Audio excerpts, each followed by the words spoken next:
आजचे समाजसुधारक आहेत वस्ताद लहुजी साळवे. त्यांचा कार्यकाळ आहे इसवी सन 1794 ते 1881.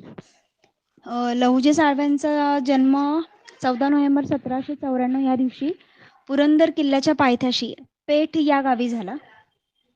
ते लहुजी बुवा मांग म्हणजे मांग या जातीने मातंग या जातीमधून बिलॉंग करत होते. त्यांच्या आईचे नाव होते विठाबाई. त्यांच्या वडिलांचे नाव होते राघोजी साळवे. राघोजी साळवे हे युद्धामध्ये खूप निपुण होते. त्याचबरोबर राघोजी साळवे यांचा एक काय म्हणतात त्याला एक किस्सा सांगताना असं माहिती मिळाली की 1818च्या खडकीच्या लढाईमध्ये म्हणजे तिसरा अँग्लो मराठा वॉर जे चालू होतं त्याच्यामध्ये खडकीच्या लढाईमध्ये त्यांचा सहभाग होता. माईक वरून डिस्टर्बन्स काढा तुमच्या. हॅलो, येतोय सर आवाज व्यवस्थित? हा, आता येतो. ओके सर, थोडंसं घाबरायला झाल्यामुळे आवाज माझा तसा येतो. काही इश्यू नाही, घ्या तुम्ही. खडकीच्या लढाईमध्ये त्यांचा सहभाग होता आणि पेशव्यांच्या बाजूने ब्रिटिशांच्या सोबत ते लढत होते. त्याच वेळेस आपले वस्ताद लहुजी साळवे हे 23 वर्षांचे होते आणि ज्यावेळी या लढाईमध्ये त्यांचे वडील त्यांच्या समोर धारातीर्थी पडले त्याचवेळी त्यांना एक श्रद्धांजली देण्यासाठी त्यांनी एक शपथ घेतली, ती अशी की जगेन तर देशासाठी, मरेन तर देशासाठी. आणि जगेन तर देशासाठी, मरेन तर देशासाठी ही जी टॅगलाईन आहे किंवा ही जी त्यांची शपथ आहे, हे एक्झामला कदाचित विचारलं जाऊ शकतं. हा इम्पॉर्टंट आणि महत्त्वाचा मुद्दा आहे. त्याचबरोबर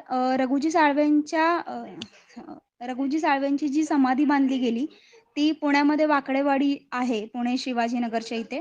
त्या इथे त्यांची समाधी बांधली गेलेली आहे. नेक्स्ट मुद्दा येतो की महत्त्वाचा, लहुजी साळव्यांच्या पूर्वजांना शिवाजी महाराजांनी राऊत ही पदवी दिली होती.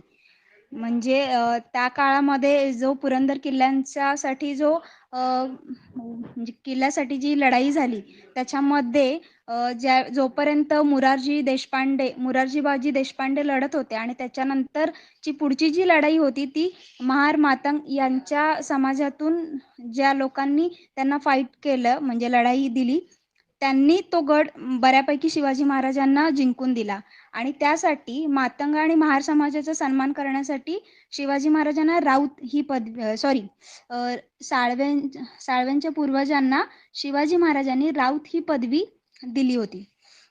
त्याच्यानंतर महत्त्वाचा मुद्दा येतो, लहुजी साळवे यांनी तालीमची स्थापना केली. 1822 मध्ये रास्तापेठ येथे देशातील पहिली तालीम युद्ध कला कौशल्य प्रशिक्षण केंद्र हे त्यांनी नाना रस्ते सरदार यांच्या हस्ते तिथे स्थापन केली होती. त्याचबरोबर लहुजी साळव्यांच्या अंगी दांडपट्टा चालवणे, तलवारबाजी, घोडेस्वारी, बंदूक चालवणे, निशाणेबाजी यांसारख्या म्हणजे ॲक्टिव्हिटीजची त्यामध्ये ते निपुण होते किंवा त्याच्यामध्ये त्यांचं कलाकौशल्य खूप जास्त होतं. त्याचबरोबर दुसरा महत्त्वाचा मुद्दा येतो की लहुजी साळवेंना अजून एक पदवी दिली गेलेली आहे, ती म्हणजे आद्य क्रांतिगुरू. आणि हे का म्हटलं गेलं आहे त्याच्या पाठीमागं एक कारण आहे आणि त्यांचं एक मत होतं की मवाळपंथी नव्हे तर जहाल क्रांतिकारक निर्माण करण्याचं त्यांनी ठरवलं होतं आणि त्याच्यासाठी त्यांनी तालिमीची स्थापना केली होती आणि त्याच्या पाठीमागचं मोटिवेशन खरं तर हे होतं. तर या तालीममध्ये आपला जो स्वतंत्र संग्राम घडला किंवा जे स्वातंत्र्य आपल्याला मिळालं आणि त्याच्यामध्ये जे समाजसुधारक घडलेले आहेत त्यातले जास्तीत जास्त महत्त्वाचे समाजसुधारक हे लहुजी साळवे यांच्याच तालमीमध्ये निर्माण झाले आहेत आणि घडलेले आहेत. त्याच्यामध्ये येतात आद्य समाजसुधारक ज्यांनी सामाजिक कामगिरीमध्ये खूप मोठी कामगिरी केली आहे. त्यांचं नाव घेतलं जातं महात्मा ज्योतिराव फुले. हे लहुजी साळवे यांच्याच तालिमीमध्ये घडलेले आहेत. त्याचबरोबर आद्य क्रांतिकारक वासुदेव बळवंत फडके, उमाजी नाईक हे सुद्धा यांच्याच तालीममध्ये घडलेले आहेत. त्याच्यानंतर राजकीय क्रांतिकारक लोकमान्य टिळक हे सुद्धा लहुजी साळवे यांच्याच तालीममध्ये घडलेले आहेत. त्याचबरोबर अजून बाकी समाजसुधारकांची नावं सुद्धा ह्याच्यामध्ये येतात, जी परीक्षेच्या दृष्टीने खूप महत्त्वाची आहेत. आत्तापर्यंत त्याच्यावर प्रश्न विचारला गेलेला नाही, पण इथून पुढे कदाचित विचारला जाऊ शकतो.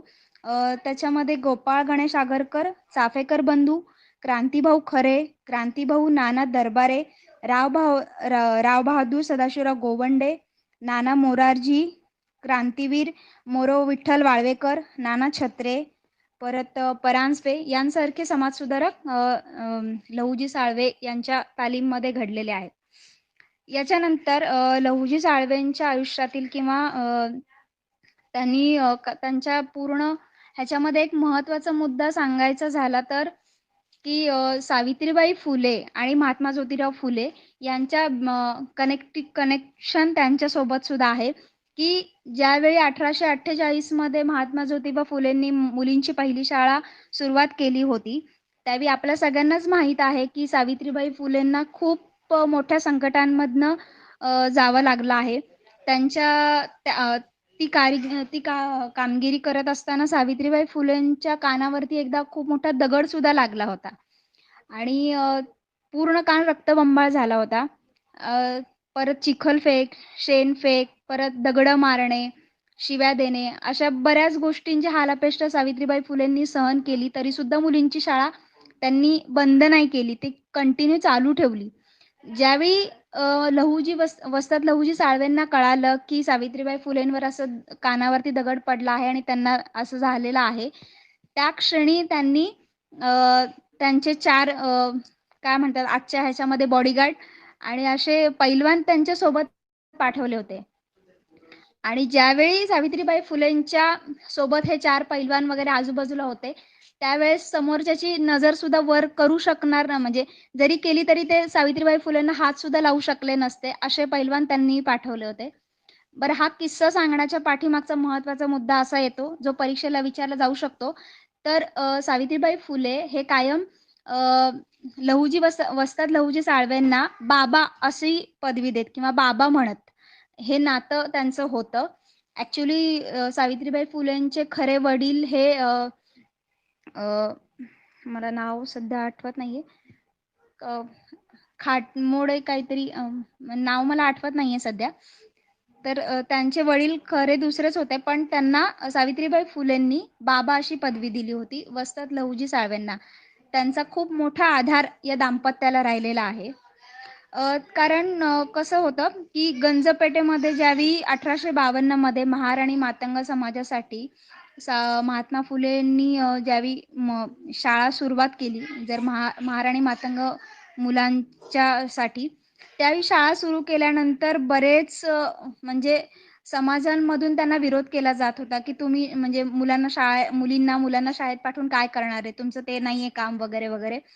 त्यावेळी सावित्रीबाई फुलेंना म्हणजे त्या शिक्षिका होत्या तिथं आणि त्यांच्यासोबत फातिमा शेख म्हणून याही एक त्यांच्यासोबत शिक्षण देण्यासाठी शिक्षिका म्हणून होत्या. तर लहुजी वस्ताद साळवे हे मुलींना लिटरली पोत्यामध्ये घालून त्यांना बंद करून शाळेमध्ये सोडवत असत. त्यांना स्वतःला शिक्षण मिळालं नाही. सो त्यांना असं वाटायचं, की माझ्या समाजातील किंवा अदरही समाजातील मुलींना शिक्षण मिळालं पाहिजे. यासाठी त्यांनी खूप मदत केलेली आहे या दाम्पत्याला. ही झाली लहुजी साळवेंबद्दलची संपूर्ण माहिती आणि यांच्याबरोबरच एक रिलेटेड एक मुद्दा येतो, तो म्हणजे मुक्ता साळवे यांचा. मुक्ता साळवे या लहुजी साळवेंच्या पुतणी आहेत, म्हणजे त्यांच्या भावाची मुलगी. लहुजी साळवेंनी स्वतः म्हणजे शपथ घेतल्यामुळे लग्न केलेलं नाही. ते कायमस्वरूपी अविवाहित राहिले होते. तर मुक्ता साळवे ही अशी एक मुलगी होती, की तिच्यामध्ये ते असतं ना परंपरेगत आलेलं रक्त, तसं तिच्यामध्ये सुद्धा होतं. ती सुद्धा सावित्रीबाई फुले यांच्या शाळेमधली एक विद्यार्थिनीच होती. तर मुक्ताने म्हणजे तिने एक निबंध लिहिला होता, की मांग महारांच्या दुःखाविषयीचा निबंध होता तो. आणि तो निबंध पूर्ण आज सुद्धा दलित इतिहासातील पहिलं पान म्हणून समजलं जातं, तिचा निबंध. काही कालांतराने तिने तिचा निबंध तिथल्या शिक्षणाधिकाऱ्यांना वाचून दाखवला आणि तो त्यांना इतका आवडला की त्यांनी तो व्हिक्टोरिया राणीला पाठवला. आणि अशी या भारतामध्ये अशी दैनंदिन परिस्थिती आहे किंवा दयनीय परिस्थिती आहे, शोचनीय परिस्थिती आहे. सर, तुम्ही याच्यामध्ये काय करू शकता का? असा प्रश्न त्यांनी व्हिक्टोरिया राणीला विचारला होता.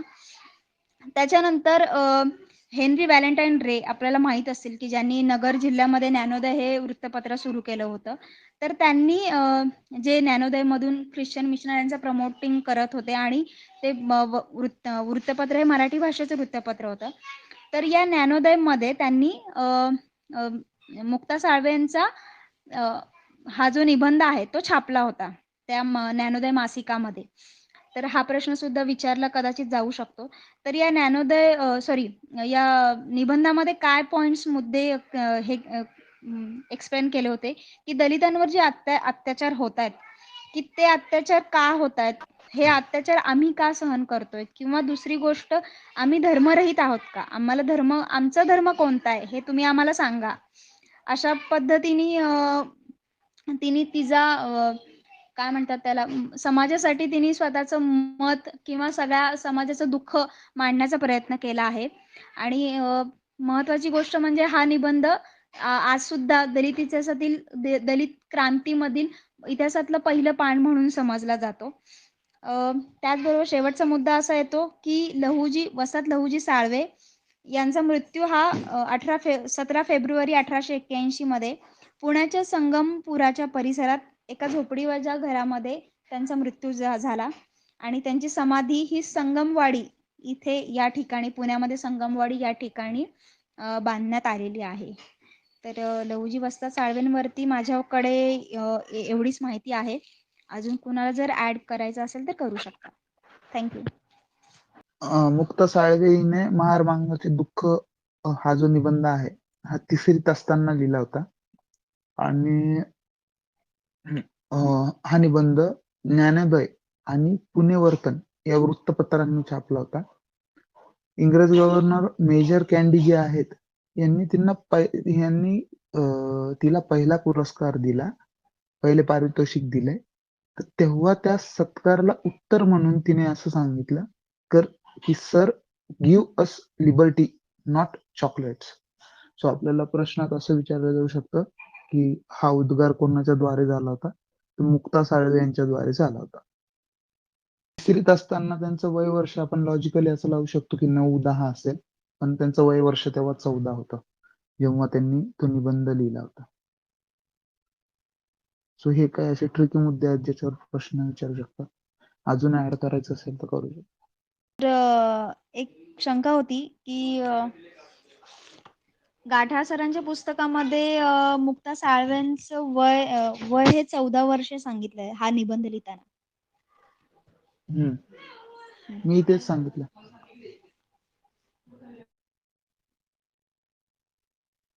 तिसरीत होत्या त्या आणि 14 वर्ष वय होतं त्यांचं. आपण कन्फ्युज होऊन जाऊ की आपण लॉजिकली 9-10 असं लिहू, पण त्यांचं वय 14 वर्ष होतं. हो, कारण शिक्षण उशिरा दिलं जायचं त्या काळी, त्याच्यामुळे.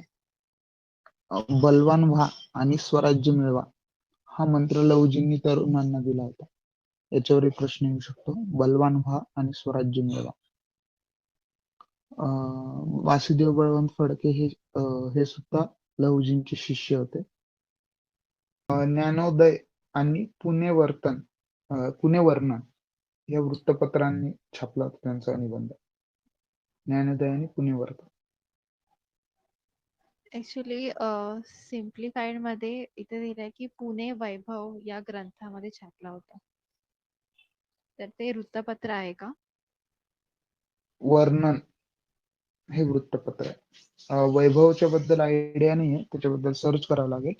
पण पुणे वर्णन माझ्याकडे जो रेफरन्स आहे त्याच्यात पुणे वर्णन आणि ज्ञानोदय या वृत्तपत्रांनी छापला होता.